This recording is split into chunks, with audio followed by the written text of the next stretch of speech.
thérapeute énergéticienne, mais pas que, j'ai d'autres outils dans ma boîte à outils, d'autres compétences. Là, je vais vous parler de la suite de comment avoir plus d'énergie. Dans une première vidéo, je vous ai parlé des arbres. Dans une deuxième vidéo, je vous ai parlé de la pleine conscience. Et là, je pense que tout va pouvoir loger dans une vidéo. Donc, on va parler du sommeil, de la nourriture spirituelle, c'est-à-dire faire ce qu'on aime, augmenter sa vibration, bouger, donc faire du sport, mais pas forcément, et prendre soin de soi. Donc, le sommeil. Alors, notre corps a besoin d'une certaine quantité de sommeil. Je sais, c'est basique, c'est évident, mais on l'oublie parfois. Et c'est variable selon les personnes, en moyenne 8 heures. Mais surtout, nous avons besoin d'une bonne qualité de sommeil. Alors, plusieurs facteurs peuvent perturber ce sommeil, tels qu'un repas trop lourd avant d'aller se coucher. En effet, la nuit, le corps a besoin de se réparer, de faire la maintenance, et cela a un coût énergétique pour le corps. Une digestion difficile, c'est de l'énergie perdue pour la régénération des cellules et l'évacuation des déchets. Il faut aussi une bonne qualité d'endormissement. Il ne faut pas de pensées négatives avant de s'endormir, ou alors chercher la solution au problème, ou se remettre en boucle ce qui s'est passé dans la journée. Non, mais il faut plutôt avoir une attitude de gratitude pour ce qui est arrivé, pour ce que l'on a. Alors oui, au début, cela n'est pas facile, car on a pris pour acquis, ou on prend pour acquis tout ce que l'on a. L'eau chaude, l'eau courante, un toit, une famille, des amis, un travail. Aussi, parfois, on se réveille en pleine nuit pour des raisons. Et pour plein de raisons. Il faut plutôt demander à l'univers, la source, Dieu, le champ quantique, ce qui est le plus grand, à son cerveau de chercher une solution. Mais cependant, il faut lâcher prise quant au résultat. Cela est indispensable. Les écrans lumineux ne favorisent pas aussi un bon endormissement. Il est préférable de lire, méditer avant de s'endormir, ou bien écouter de la musique, calme et douce, ou une conversation entre amis, au coin du feu par exemple. Il faut parler à son cerveau. Si, comme une personne. Oui, c'est un ordinateur, vous lui rentrez les programmes, les consignes, et il va les appliquer tout simplement. Donc on demande à son cerveau de passer une nuit agréable et reposante, d'avoir un sommeil de qualité et de vous réveiller en pleine forme. Alors, bien sûr, au début, cela ne peut pas fonctionner tout de suite, mais il faut persévérer. La nourriture physique. Alors, tout le monde pense bien manger, mais il y a quand même quelques règles à respecter en matière d'alimentation. Nous sommes des omnivores. Notre intestin est plus adapté pour les végétaux. Notre corps a environ besoin de 80% de végétaux, de fruits aussi, et 20% de viande. Donc c'est pas la peine d'en manger tous les jours et trop. Donc les produits transformés et le sucre épuisent notre corps et l'acidifient. Or, pour bien fonctionner, notre corps a besoin d'un équilibre acido-basique. Il doit être respecté. Donc une nourriture variée, équilibrée, est indispensable au bon fonctionnement de notre organisme. Contrairement à ce que diffusent les médias et certains produits laitiers, contrairement à ce que diffusent les médias et certains professionnels de la santé, les produits laitiers ne sont pas bons pour nous, surtout maintenant. Il y a 50 ans, c'était un peu mieux. Le lait de vache est fait pour faire grandir un veau en un an d'environ 300 kg. Le lait humain fait prendre à peine 5 kg à un bébé.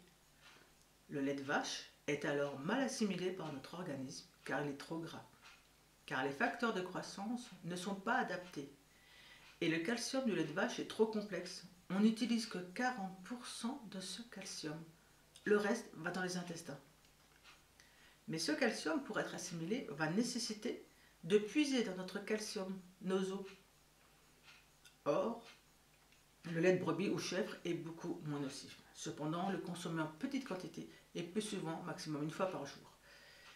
Car, comme c'est logique, un chevreau, une chèvre, c'est moins gros qu'une vache. Donc, les facteurs de croissance et le lait est moins gras. Le lait de vache de nos parents avait meilleure qualité.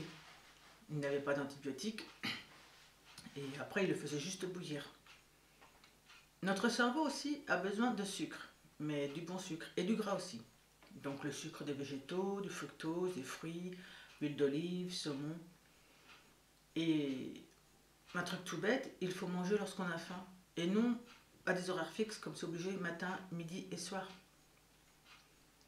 Car il faut écouter son corps, son intuition, pour savoir quoi manger, quand manger. Pour certains, un seul repas par jour va suffire, ce qu'on appelle le jeûne intermittent. Car ce jeûne intermittent permet au corps de continuer le nettoyage commencé la nuit. Alors je vous invite à vous renseigner plus dans d'autres sources pour savoir comment jeûner, parce qu'on ne jeûne pas comme ça du jour au lendemain. Allez voir un naturopathe, ou je vous ferai une vidéo plus tard sur comment jeûner. Il faut faire ce qu'on appelle une petite descente alimentaire, s'habituer, ça ne se fait pas du jour au lendemain. Ou alors on saute juste un repas pour voir ce que ça donne. Mais il faut toujours y aller avec douceur, bienveillance. Et il y a quelques contre-indications pour ne pas jeûner, par exemple une femme enceinte, que si on est en état de santé trop maigre, ou si on a quelques problèmes cardiaques. Voilà. Ça c'est la petite parenthèse. Je vous invite plutôt à aller voir un naturopathe si le jeûne vous intéresse. Alors, maintenant on continue dans la nourriture, mais la nourriture spirituelle, c'est-à-dire faire ce qu'on aime. Avoir un travail épanouissant qui nous nourrit devrait être la norme. Si cela n'est pas le cas, il faut y mettre de la joie et du sens. La liste de ce qu'on aime à faire est longue du mois pour mois. Par exemple, écouter de la musique, voir des amis, se sentir utile à la communauté, bouger, contacter les animaux, etc., etc. Car tout cela augmente notre énergie et remonte le moral, s'il est dans les chaussettes. Alors, une autre aussi, c'est augmenter la vibration. Une autre façon d'augmenter son énergie, c'est augmenter la vibration. Car certaines émotions, il faut augmenter le taux vibratoire, la joie, l'amour, la gentillesse, la gratitude. Donc il faut redevenir un enfant et s'émerveiller devant les choses simples, comme un lever de soleil. Moi, ça fait plus de 50 ans, je ne me lasse pas d'un lever de soleil, d'un coucher de soleil. Je trouve toujours ça magnifique. Et on est dans le moment présent, dans un état où pratiquement tout va bien. On est émerveillé, on est de la béatitude, on est connecté vraiment avec la nature. Ça peut être autre chose pour vous, moi c'est un exemple pour moi. Cela change notre humeur et par conséquent notre taux vibratoire. Lorsque vous êtes amoureux, vous voyez la vie en rose. D'accord, cela est aussi dû à nos hormones, mais pas que. Mais se forcer à sourire aussi, tout seul, devant un miroir ou pas devant un miroir. Car le cerveau ne fait pas la différence entre ce qu'on imagine et ce qui est réel. Donc si vous souriez, ben votre cerveau va croire que vous êtes content et va fabriquer des hormones, petit à petit. Donc se forcer à sourire est bénéfique sur notre corps. Pas d'avoir un miroir des inconnus.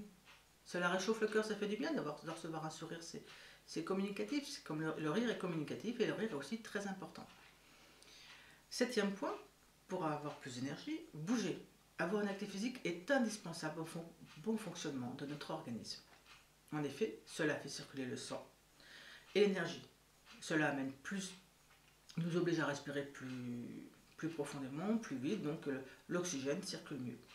Alors le sport n'est pas obligatoire du moment que l'on bouge suffisamment et de préférence en plein air. La marche peut suffire, on peut avoir un travail qui est physique. Le mieux c'est dans la nature quand même, mais pas obligatoirement.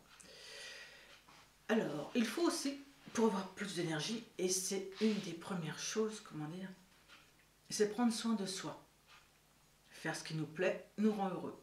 Donc il faut éviter au maximum les pensées toxiques et négatives afin de réduire son mental. Prendre soin pour soi et du temps pour soi est indispensable pour le moral. C'est-à-dire qu'il faut nous chouchouter physiquement et psychologiquement. Par exemple, on peut se faire masser, lire si on aime lire, aller au cinéma. Donc la liste est longue et variée et cela dépend de chacun. Voilà. J'espère que cette vidéo vous sera utile. Je vous invite à aimer si vous avez aimé.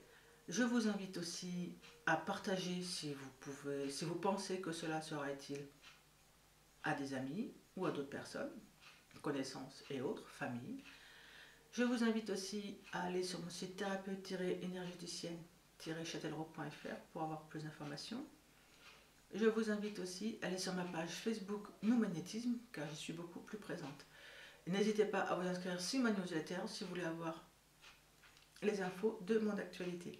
Et n'hésitez pas aussi à me poser des questions ou à mettre des commentaires sur des expériences que vous arrivez ou alors vous testez ce que je vous ai proposé et puis vous me tenez au courant. Voilà. Et aussi à vous abonner à vous abonner à ma chaîne YouTube afin de l'aider à grandir et de faire partager mes expériences à tout le monde. Au revoir, à bientôt.